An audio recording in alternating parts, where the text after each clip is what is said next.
Hey guys, welcome to book review 159. Today I'm going to be reviewing Factory Girls From Village to City in Changing China by Leslie T. Chang. You guys can see that.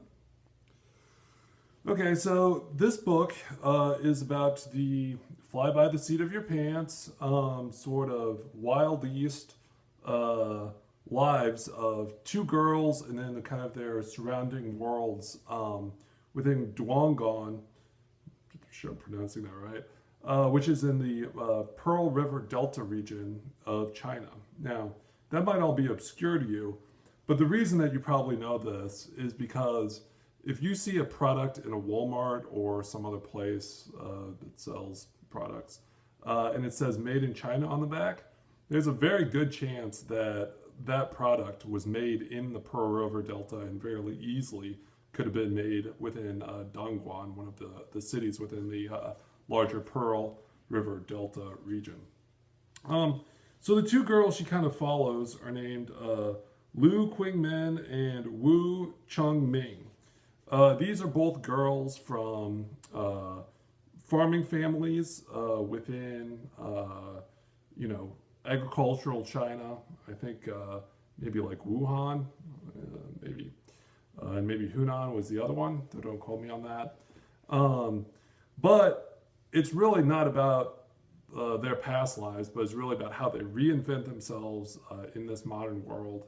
A world that is often very confusing, that really they're their only allies. They even say this, that they're the only ones they have. That being said, these two girls are not necessarily, it's not necessarily a story of dread, which is often what you hear from, sort of fly pieces from the West about the horrible conditions of working in a factory in China. Now, let's not get this wrong. I think the average amount that these girls work at the factory might be between like 55 and 60 hours a week, and particularly on the factory floor, it's mundane, sort of very repetitive tasks that I would doubt that you could really say that it provided much fulfillment in their lives. But what it does do is it provides a paycheck, and unlike a lot of Western sources on this material, these girls aren't not necessarily trapped. Now, it is hard to get out, but there is a system of moving up the factory hierarchy, or more importantly, moving from factory to factory, depending on which factory will provide you better conditions. Something about the Pearl River Delta region is we're not talking about one factory. We're talking about hundreds, if not thousands of factories in an area whose estimated population is about 80 million people. 80 million, or like 1/4 the size of the United States. It's so crazy. But yeah, so there are opportunities to move up. There's also a lot of schemes that go on. Let me see if I can't get to the chapter list. I think one of the girls in particular, let me see if I can't find her name. Lu Qingmin, I believe, is a little bit more of the schemer. She's the one that tends to move factories a little bit more. She's also the girl that tends to kind of create her own small business. And a lot of these are it's as simple as just providing a basic service that you can do. So let's say like Nike needs to make like a shoe or something like that, and they have this one piece that's needed. Well, this girl could go to microscopic like plastic pressing convention, or a plastic pressing convention, and find a piece that printed a microscopic part of the shoe, and then buy that with funds from who knows where, her family or friends, or just kind of the ragtag world of this area, and then provide that little piece to the shoe in order for Nike to make the shoe. So Nike wouldn't necessarily, well, Nike doesn't even make the shoe, period, but the larger factory that would make the shoe that would then give it to Nike. A lot of the clothes that we have, and shoes and plastic products that we have in the West are not necessarily made by those companies, but those companies contract deals out to factories with it, like Foxconn is probably the most famous one, within Dongguan or the other areas of the Pearl Delta region. I believe Foxconn's maybe in Shenzhen, in order to supply the West. Let's see, what else does she talk about? She talks about the talent market and sort of the what was that chapter about? I think it was kind of how you get your name out there and how you get a new job, and also sort of the way people move from job to job. Something that stuck in my mind, even though it was only a very slim part, was we have people are known in the West that you're supposed to give somebody 2 weeks notice, and you're not supposed to just quit like on the spot.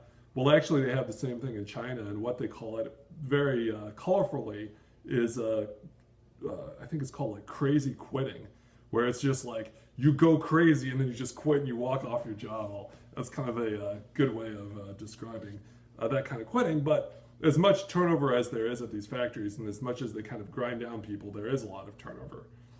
Something else mentioned about the factories that just popped into my head. These factories are not necessarily small-scale factories. Now, I mentioned that some of the suppliers might be a little bit small-scale, but in a place like Yuan, I'm pulling it, where they make huge amounts of shoes to be shipped to the West and to Europe and just all over the world. These factories are so big that the girls often live in dormitories, and this will lead me into another point. That when they rotate girls once a year in order to readjust, almost like you would like a college dormitory or whatever, even if the girls are still working in the same factory, they can often get lost to one another, and essentially, like if they roomed the previous year and they both still work at the factory, they might not be able to find each other the next year, which is crazy to think the scale of that. I think that scale of the factory that I mentioned was maybe like 50 or 60,000 workers worked specifically at that one factory. Of course, that's one of the largest factories in all of the Pearl River Delta region. I kind of put the cart ahead of the horse. When girls are working at this factory, they often do stay in these dormitories. There's kind of a interesting social interaction. It's honestly what you'd see. A lot of these girls are like from the age of 18 or even younger, if they get fake IDs, like down 16, 15, ages like that. But really the maximum you see on the line is maybe like 25 or something like that. And if you're working the line older than 25, you're considered kind of a dinosaur. Like your time's just pretty much, like you're a social outcast. So what you see a lot of these dormitories with girls between the ages of, say, 16 and 25, you'd see what you see in a lot of other places. There's not a lot of possessions. People have less money than they do, say, in the West. But what you do see is you see a lot of shoes. You see a lot of, kind of cheap designer clothing or stylish clothing that, people in that age, girls particularly in that age bracket would wear. Things like that. Now, the book is called Factory Girls because the vast majority of people that move to this region are women.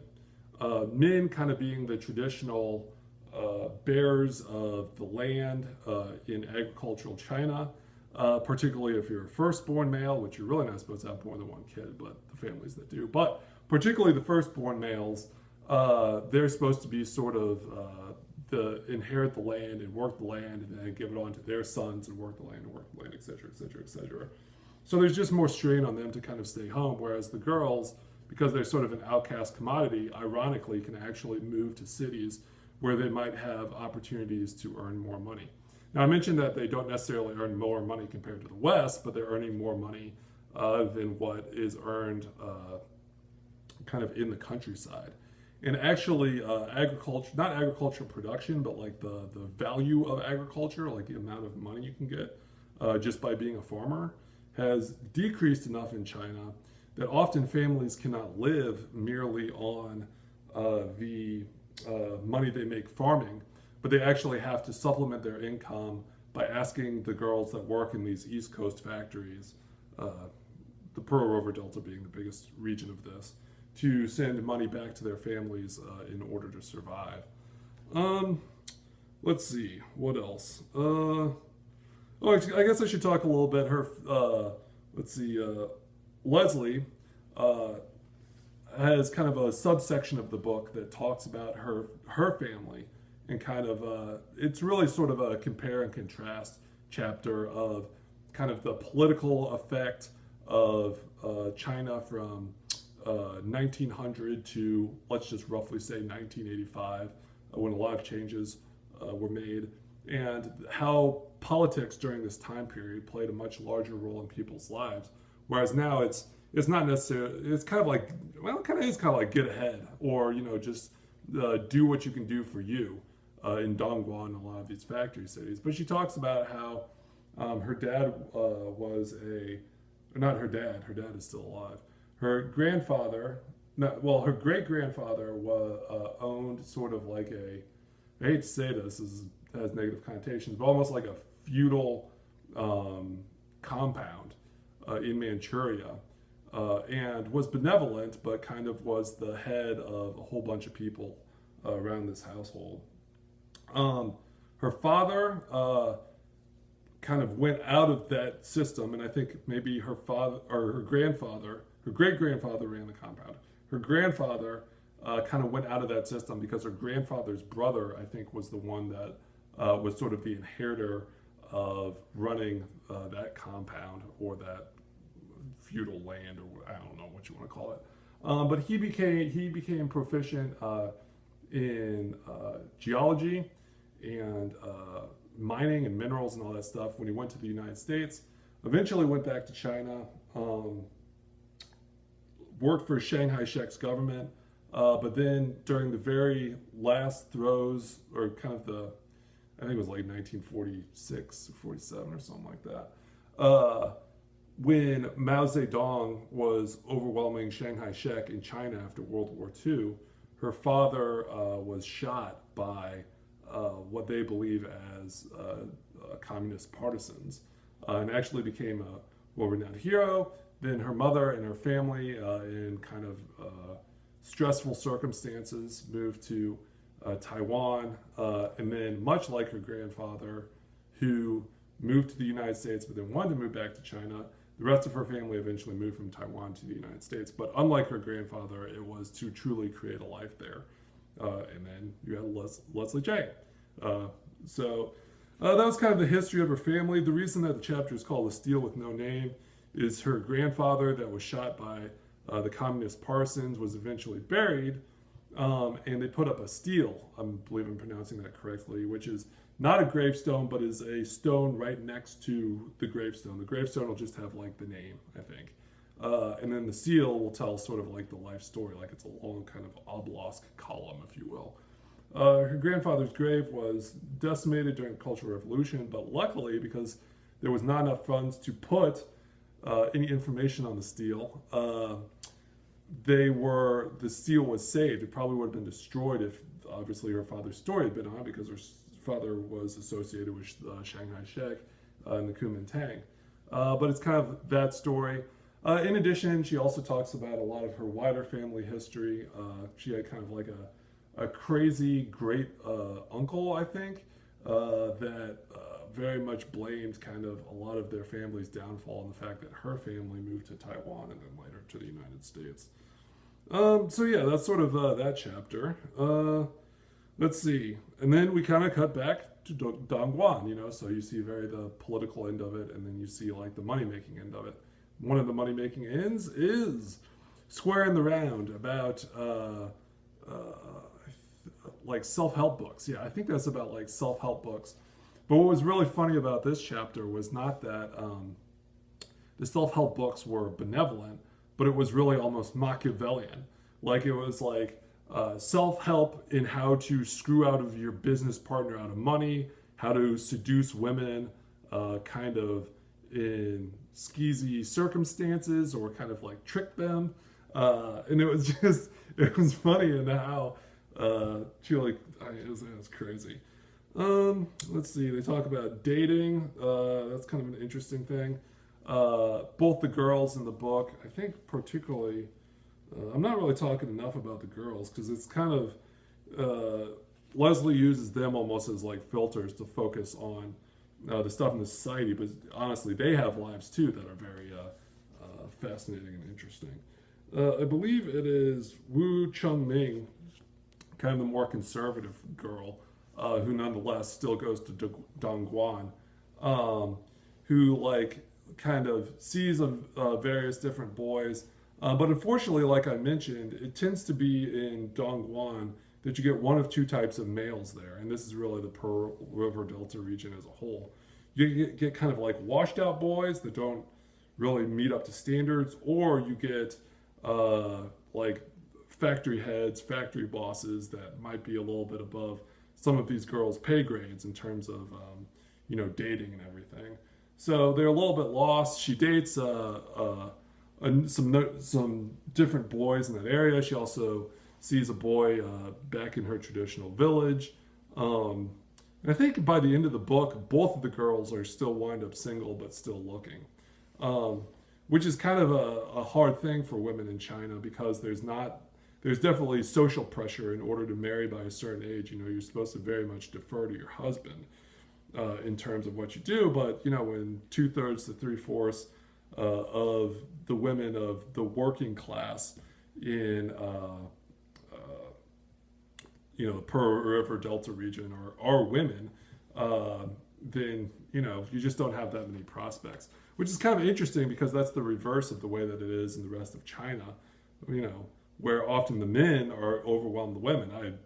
One thing that I mused during this chapter is maybe they should get a dating the internet is a thing in China. They should get a dating service between the men that are looking for people in the rest of this country and all these women in Dongguan that can't seem to find any good men. Of course, who knows if the standards will meet up. Let's see. I'm kind of going on a little bit. Assembly line English. Oh, that's really funny. That kind of talks about sort of this crazy rote way of learning English within, kind of these schools that are fly-by-night schools in order to learn English, which is often a skill that people want. But because they're so busy and because, honestly, Mandarin and Cantonese are so different in their structure than English, it's really, really hard for people to learn. And when they learn, they often have partial knowledge. Matter of fact, in a lot of the ways that the factory works, it works, a lot of the products have English descriptions to them, but it's all nouns. Like it's all literally this, and then this, and then this. And just sort of the structure in which all those things interact is not really, like a factory worker might know what a lathe is, but how they can use a lathe in a sentence for what it does would be like completely beyond their, grasp and means. And they would primarily know it just because it would be labeled as that within the factory.